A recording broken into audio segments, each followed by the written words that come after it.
This is Secrets to Win Big, your roadmap to sustained growth. Brought to you by Arjun Sen, founder and CEO of Zen Mango, top brand growth driver, and a former Fortune 500 executive who has been called one of the most marketing intelligent minds in the business. Find him at zenmango.com.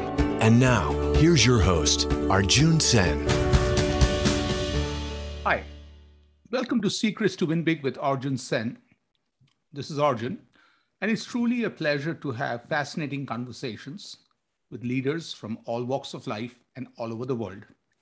In that spirit, today it's my honor and pleasure to invite my VIP guest, Randy Ross. Dr. Randy Ross is a compelling communicator, a craftsman of culture, and a best-selling author of multiple books, including his latest one titled Hope Rises, Make Your Life, Love, and Leadership Soar.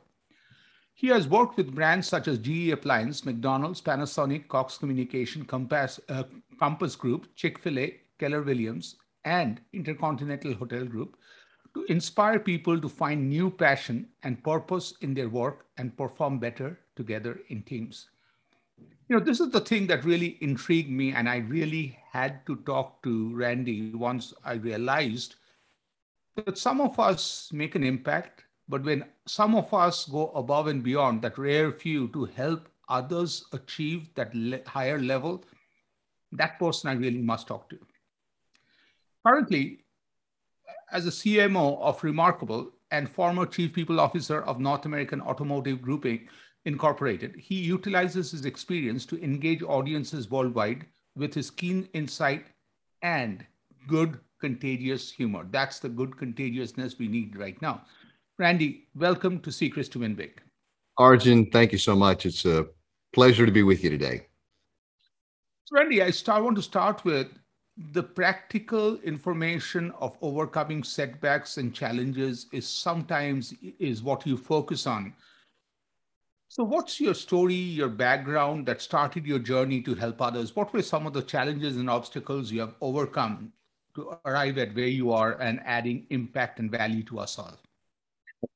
Well, I'm happy to go back and kind of retrace some of the steps for you, Arjun. For me, like many people, I'm a serial entrepreneur. I love to plant things. I love to grow things. And I've done that for the majority of my life. I've had the privilege of working with some wonderful organizations. But in the early days of my career, I spent a lot of time in the not-for-profit space. As a matter of fact, built a large, thriving organization in South Florida and was at the helm of that organization. We were doing great good in the community. It was high-packed. We were high impact. We were growing rapidly. And I personally hit a crisis.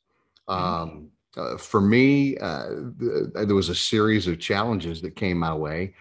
First, unfortunately, I lost my wife, and I found myself to be the single parent of two pre-adolescent children. And my whole life sort of collapsed. It was one of those things that emotionally and spiritually was a devastating time for me.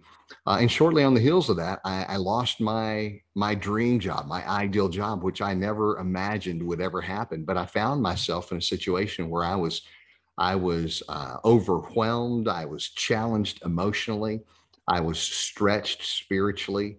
And I came to a place that honestly, I was just rather hopeless.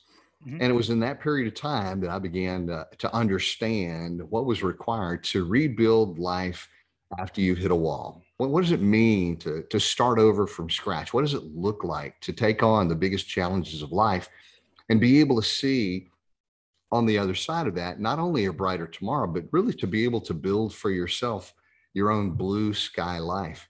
And it was in that period of time that I began to explore a lot of the principles and practices that we teach currently to corporate leaders around the globe. And that's how do you face challenges?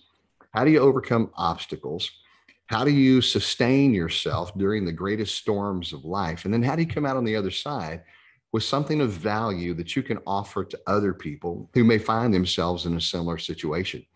Because to your point that you made earlier, life is not just about growing to become your best self. There's a lot of conversation around that about finding your purpose. It's about being your best self.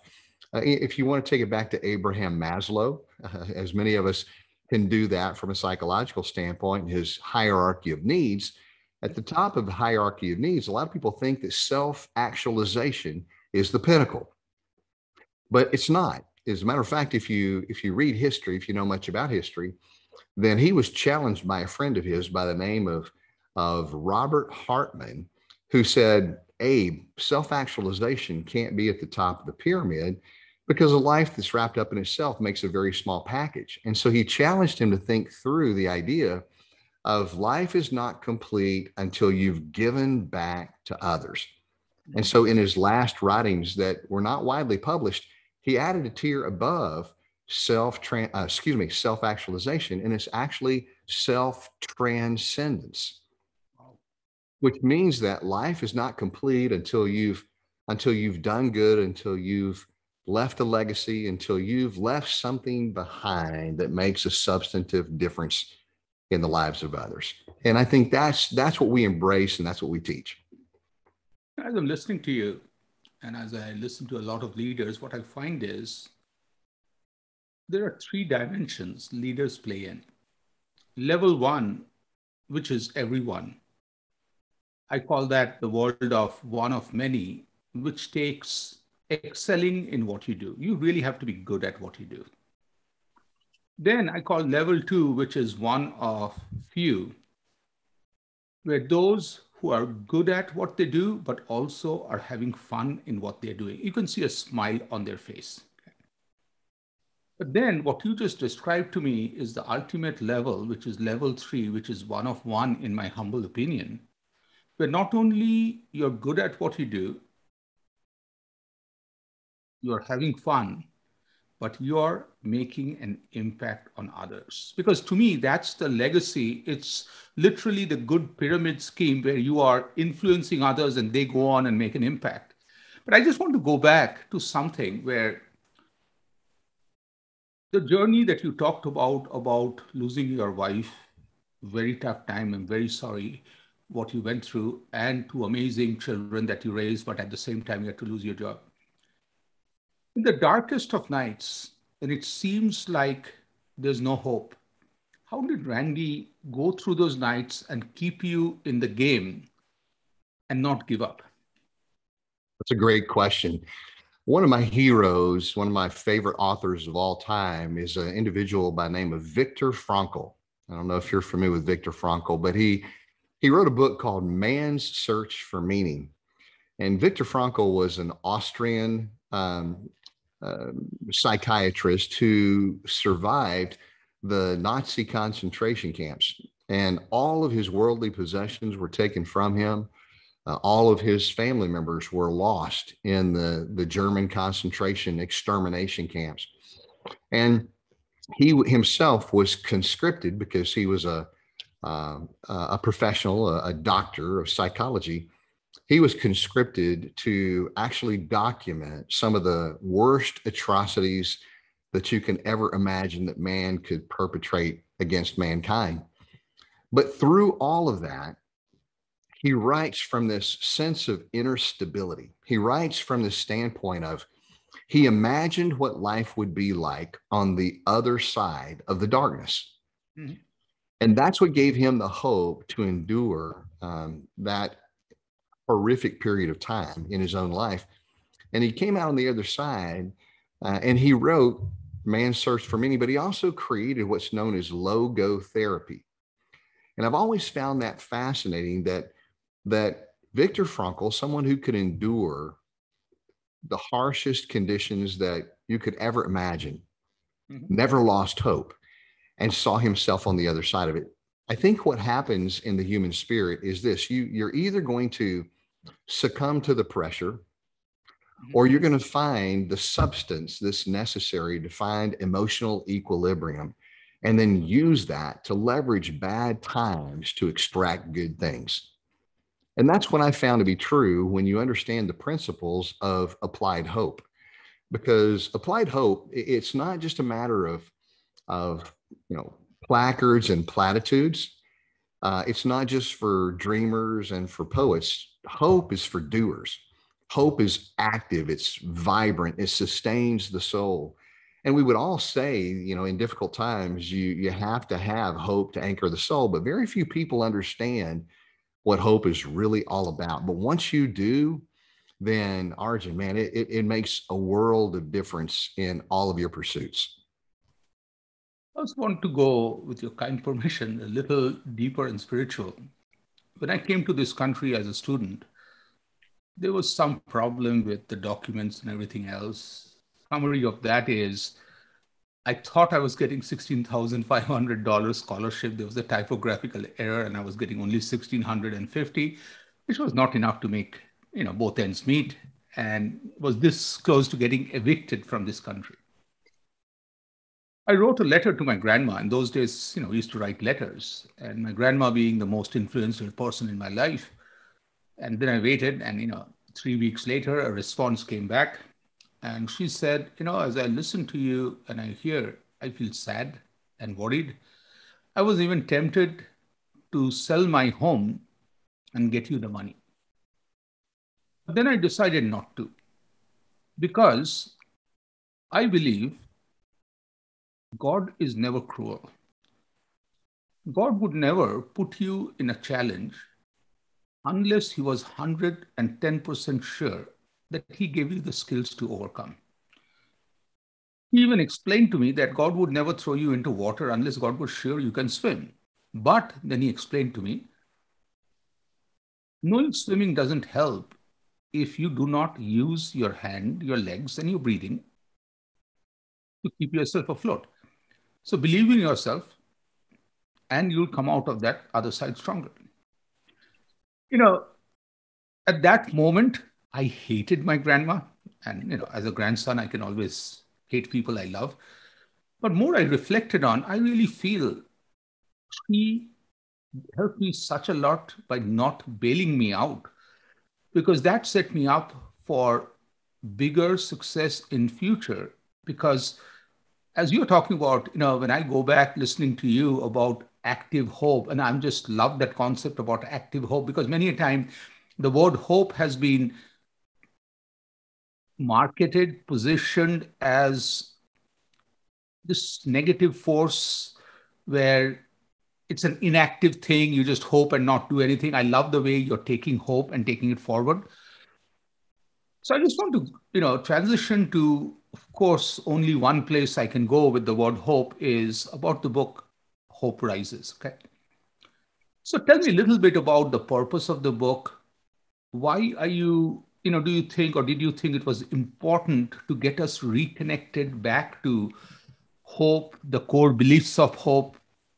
And what are some major takeaways we should all have from that?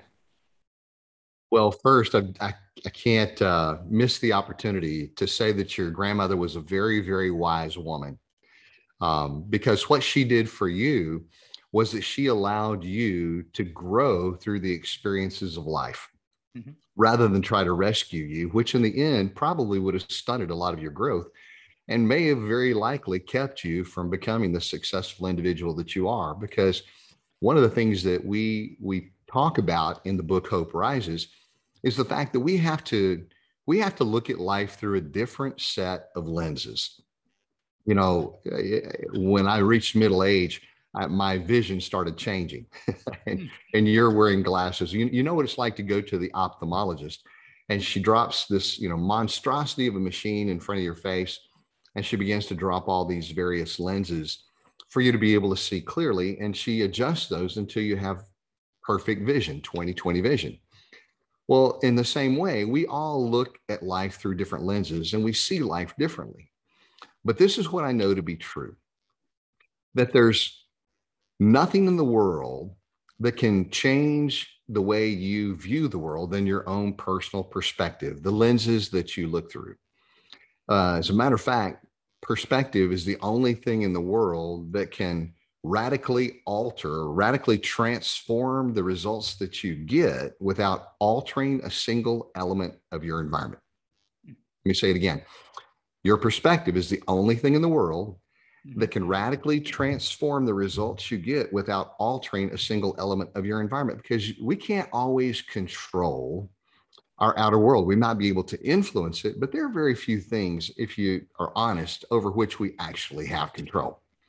I mean, you can't control the climate, you can't control the economy, you can't even control other people. The only thing over which you truly have control is yourself, your own internal spirit, and the way that you view the world. But that's powerfully important. And so we want to talk about transforming the way that we see challenges. And one of the biggest things we talk about is the fact that your present conditions can be conditioning to prepare you for greater things to come. And that's so often the case because even as you discovered, I love this definition of creativity, Arjun. Creativity is what you get when all the other options are taken off of the table. Wow. And your grandmother, she took some options off of the table. So that forced you to be incredibly creative. And hard times can challenge us to be creative. They can build resilience within us. They can shatter bad beliefs. It gives us a whole new way of relating to the world. We become much more relatable, through the challenges that we face. And we have greater empathy to be able to help other people. Because I truly believe that hardship and difficulty connects us to the rest of humanity. It reminds us of our frailty, but it also reminds us of the strength that we have when we lean into those things that are necessary in order for us to be able to embrace and to imbue hope. And so, hope, again, it's not just slogans and platitudes, but hope is the substance of life that gives us what we need to persevere through challenging times. Now, as I'm listening to you, I'm just realizing that challenges are opportunities, and hope is the first step of seeing that opportunity. I want to go back to my grandma's story. And when I went back, I said, I cannot believe you would not rescue me. She looked at me and she said, rescue is God's job, not mine. Okay. And the smile on her face, and she then pinched me by saying, look, you turned out okay. And I just feel that as you are talking about perspective is so incredibly important because, again, I'll digress for a second. I was in New York watching this golf putting contest when I realized that everybody was gathering around one hole. Like 90% of the audience, spectators were there. So I had to go there. I go and realize this one man, he had one arm and one leg. And he was putting, and he uses his putter as a crutch as he walks. But in golf, as you putt, at that instant, you cannot anchor your body to the putter. You cannot connect it. So he would go through, just as he putts, he would let the body and the putter go, putt, and the next second he'll bounce into that putter to use it again as a crutch. When he got eliminated on the 8th hole, I was screaming by saying, I call timeout. Like he needs a second chance. Like I was so much into this man's success. And that day I realized was many a time we complain that the glass is half empty. Okay? I realized some of us should be happy just to have a glass. Some of us should be happy just to have a hand or an arm that one day we will get a glass. And in case of this man, what I realized was, in his mind, he saw himself as a winner. And as you're talking about creativity, as you're talking about hope, there's the bigger vision. And I really think that what you're unleashing in people is really fascinating. I want to go to a quote from about you is you talk about when people like what they do it better. But when people like those they do it with, they work better together. So help me connect a little bit about hope, creativity, vision, but more importantly, also this whole positive energy of people around us. Absolutely. Well, one of the biggest parts of hope is actually this realization that we all need to be connected in community. We were designed for community. I called it, we were built to connect because we're very much like Legos, and everybody knows the Lego company, right? Legos are those multicolor bright bricks that you can combine in a wide variety of ways to create anything that your imagination can concoct. Well, the word Lego is Danish. It's leg goat, which means to play together well. We were all designed to play together well. And so we have to be involved in a community that we're connected with other people, relationally, emotionally. And that's what collaboration is all about. That's what creativity is all about. In corporate cultures, we call that culture, right? In corporate organizations, we call that culture. It's how well people play together in the sandbox of life. And happy people just perform better. Happy people relate better. Happy people play better together in the sandbox. And so hope is a huge part of health, happiness, longevity. You know, I'm going to go back because you've made reference several times to your grandmother and to the fact that she, forced you to reconsider the fact that God may have brought you into those circumstances by design. And in the book, my audience is predominantly Fortune 500 companies. And so I have to position my message in such a way that it makes sense to them. And so although I'm a person of great faith, and I believe that there's this eternal trilogy of faith, hope, and love, I wanted to write this book, Arjun, from a scientific perspective. And so I combed through over 200 scientifically validated and peer-reviewed research papers on the efficacy of hope, because everything I had ever read or been exposed to was heavily faith-based. And there's nothing wrong with that. I think that's fantastic. It's part and parcel of who I am. But I wanted to say, okay, I get that piece of it. I get the underlying foundation and how important that is. But what I want to know is what is the impact, the real life impact of hope on organizations? And that's where I was fascinated, because the research tells us that high hope individuals are 14% more productive than their low hope counterparts.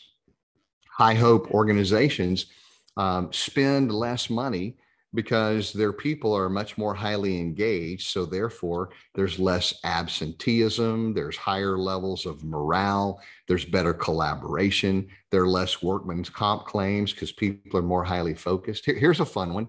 High hope students are 12% better. They have their grade point average is 12% better than their low hope counterparts. And this is fascinating. Hope is a better predictor of success in law school than even the LSAT, which is the entrance exam.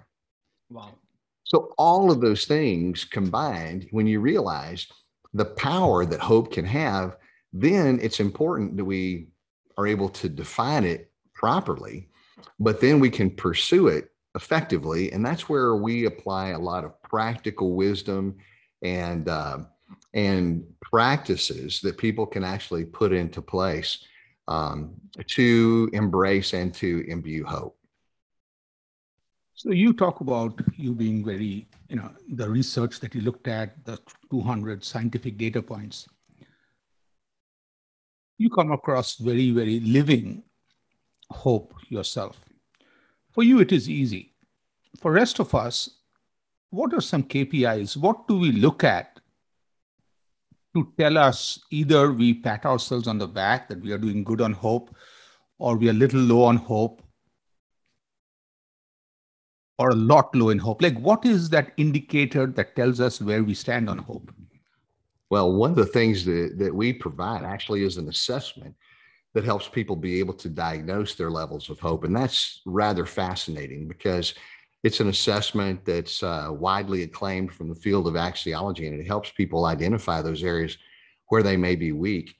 And we can break hope down, and we can talk about the various components of hope. We talked about the community that we surround ourselves with is a big part of that, but there are four components. There are four beliefs and four components to hope. There's the work of hope, and the work of hope is the goal setting piece of it. It's the academic part, the cerebral part. There's the will of hope, which is the passion, the perseverance, the excitement, the enthusiasm. It's what sustains our spirit during difficult times. There's the way of hope, which is the various pathways that we can pursue to reach a desired destination. And then there's the width of hope, the community, the people that we surround ourselves with. So those are the four components. And we break each one of those down and talk about things that we can practically do. But there are four core beliefs of hope too. And maybe that's a good place for us just to spend some time for a moment, because the four core beliefs of hope that we call are the buoyancy beliefs that keep us afloat during very difficult times when the storm is surging and the waves are wreaking havoc on our lives. The first one is positivity. You have to believe that your tomorrow can be brighter than today, no matter how bleak today may be. That's positivity. It's the first part. And positivity is not the essence of hope, because you've got to go beyond that. Positivity will not sustain you during the darkest hours of the soul. It's just not enough. There's got to be more there. But the second part, second belief is responsibility. And responsibility says that I'm not a victim of circumstances, but I have a say in how my life unfolds. And I'm not going to be acted upon as a passive player in the story of my life, but I'm going to be the actor that takes responsibility. I'm going to write a better tomorrow. So I have to assume responsibility for my internal world and all those components over which I do have control. The third part is agility. And this is huge because we always, set a desired destination. We call them goals, but agility just simply says that if one path is blocked, I can find another. That there are various means to get to a desired destination. And if necessary, I can always re-goal if one path is clearly not passable. And then the fourth part, and this is absolutely essential, and that's your reality. You have to embrace reality, and you have to know obstacles are going to come. Life is going to be challenging. You're going to have setbacks. You're going to hit a wall. You have to be emotionally prepared for that. And you have to embrace the totality of reality, because hope, to your point, is not wishful thinking. It's not a Pollyanna attitude of seeing life through a rosy set of glasses. It's not just denial of what's taking place around you and just, hoping the storm passes and leaves you unscathed. And you've probably even heard this in some business circles. I've heard it 1,000 times. Hope is not a strategy. But I believe from the very bottom of my heart that hope is your best strategy. Because I think without hope, no pursuit, no worthy endeavor will ever be successful. If you don't have hope, if you don't believe that it can be accomplished, then you're doomed from the beginning. And so those four core components of hope, that's the essence of where you have to start. You have to embrace those four ideas of positivity, responsibility, agility, and reality. Once you do that, you're on a good path to being able to embrace hope. You're one of the most positive people I've ever met, and I don't say that lightly. But now I want to ask you a human question. You're just as human as me and the rest of us. If you and I are working together, there would be days you will be frustrated with me. There are days you'll be upset at me. And there are days we'll go beyond upset. Okay? How do you process those emotions and get back to positivity? Great question. Because we all face those things, right? We are human. It's no point denying those emotions. Absolutely not. Because that's part and parcel of the human experience. And I think, again, it's not a matter of just having a sense of positivity. That's only part of it. Maybe you're familiar with the Stockholm syndrome. I'm not Stockholm. That's the Stockdale paradox. Is that so? James Stockdale, he was the highest ranking naval officer that was ever taken prisoner in a Vietnam prisoner of war camp. And he survived the entirety of the war. And he came out, through those difficult times. And Jim Collins actually interviews him in his book, Good to Great. And he asked Stockdale, he says, so what's the secret of survival during tough times?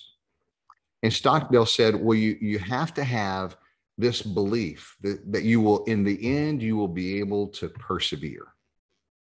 And that sounded really great. And so Collins goes on, he says, so who did not survive the camps? And Stockdale said, oh, that's easy. He said it was the optimists. And it caught Collins by surprise. He said, the optimists, I thought you said you had to have the perspective that in the end you would persevere. He said, you do, but he said, you have to believe that in the end you will persevere. You have to have that positive attitude, but you also have to have the discipline to embrace reality, no matter how difficult it may be. Here's where it comes into play. He said, the optimist would say, hey, by Christmas, we'll be out. The war will be over and we'll be home. But Christmas would come and Christmas would go and there'd be no change. And then they say, well, by Easter, we'll be out. The conflict will be over. But Easter would come and Easter would go. And then they say, well, by Thanksgiving, but Thanksgiving would come and Thanksgiving would go. And they eventually died of a broken heart because they lost all hope. Hope is not just positivity. We all have dark days. We all have challenging relationships. We all have difficult team dynamics. We all hit a wall. It's not a matter of just mentally willing ourselves through that. It's a matter of being able to embrace reality and understand that is part and parcel of the human experience. I am going to be discouraged. I am going to be, at times disappointed. I am going to be hurt. I am going to be offended. But what I have to do is I have to maintain emotional equilibrium. My soul internally has to be stable. And when that takes place, then I can act out of that stability and respond appropriately to the world around me. And so, again, a big part of the challenges that we go through, I believe, are designed to create within us stability, but not only that, resilience, but empathy and relatability. And so not everybody in my world is what I like to describe as a balcony person. They're not all people who stand and cheer me on. I don't always get a standing ovation for the things that I do. Just like everybody else, I've got my critics. But I have to see even those critiques that come my way as opportunity for growth and opportunity for advancement. So again, it gets back to what's the perspective that you bring to that particular experience. And I'll tell you, Arjun, sometimes life has to teach us lessons that we're unwilling to learn any other way. And that often happens. And it happens to all of us at some point in time or another. And so I think the thing that we can do to help individuals most is to help them realize, and our kids need to realize this as well, that hard times are going to come. It's not a matter of if, it's a matter of when. And so how will you address those situations? Will you allow them to crush you under the weight of those challenging times? Or will you allow those challenging times to refine you and develop within you an indestructible core based upon the values that you hold to be most dear? And when we have an indestructible core, then there's nothing on the outside that can destroy us. As you were sharing, what I kept realizing is we need to keep our soul stable. Everything can happen outside, but that part needs to stay calm, undaunted, like totally the spirit has to stay true without the hope stays right there. Adversities can hit me anywhere and everywhere. And I'm just going back to, my favorite scene from Monty Python where, the knight says it's just a flesh wound. This guy has lost his arm leg. Like he still is in the fight because he doesn't see that. Right. So I want to change gears because, I want to take you to a fictitious conversation. So visualize Randy today is sitting and talking to two other Randys, 16-year-old Randy and 100-year-old Randy.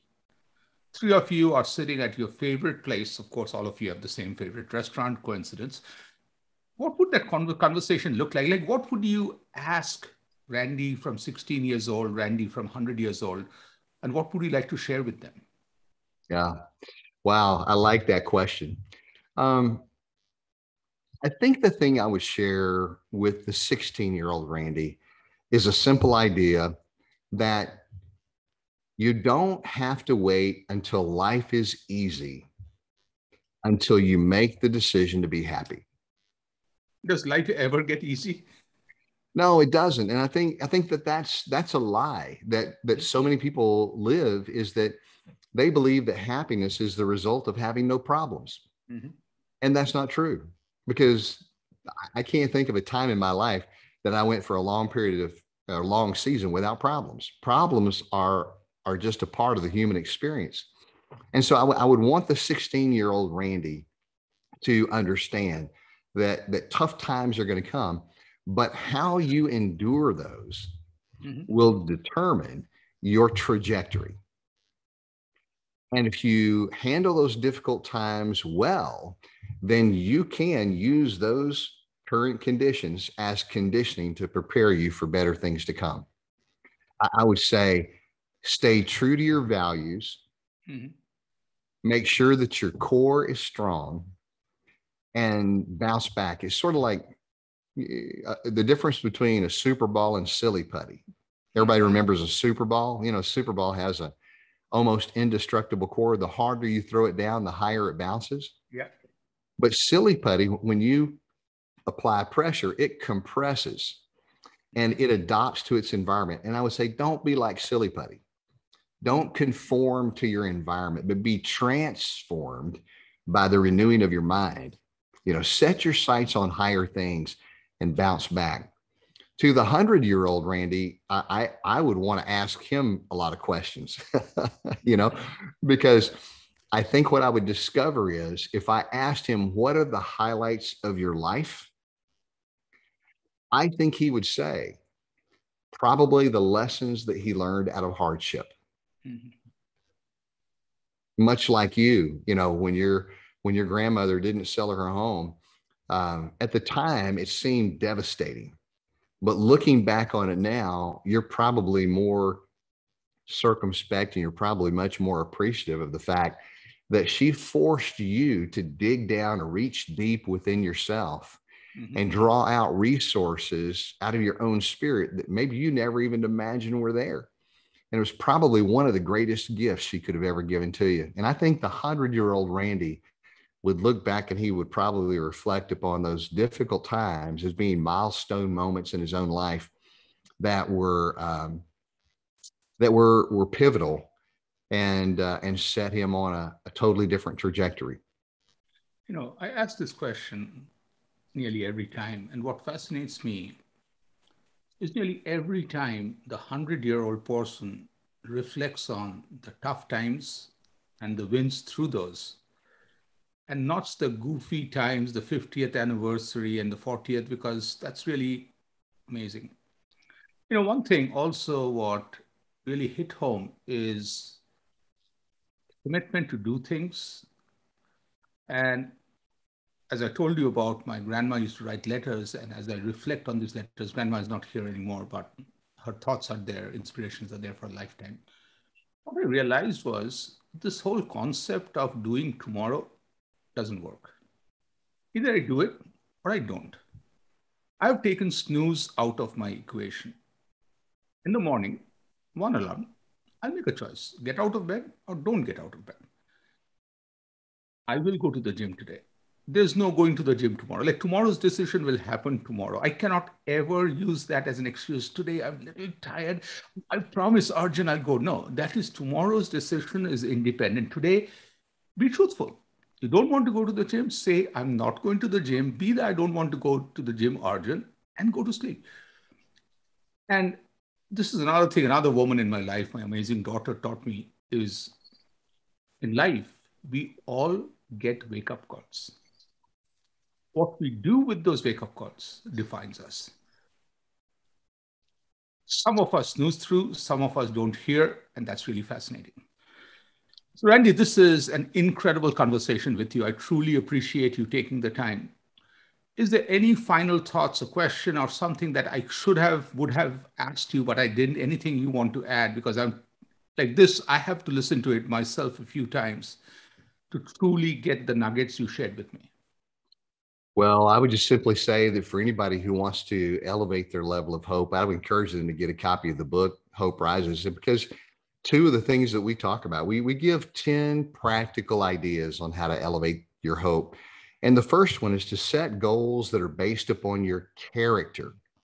You know, we all are familiar with goals that are about accomplishments and you know, gaining competencies and things like that. But not many of us think about our goal setting as being those things that involve our character. How is your character going to grow? That's the first part. But then the second thing, and you just mentioned it, that's why I want to play off of it, is that the second thing you have to do is you have to establish routines, because when you establish routines, it eliminates the debate. And you get through, you don't have to have that internal dialogue with yourself where you talk yourself out of it and you play all kinds of mental games. But by establishing routines, you eliminate the debate. And there are a lot of other wonderful, wonderful ideas that we unpack in the book that can help people embrace and engender a greater sense of hope within their lives.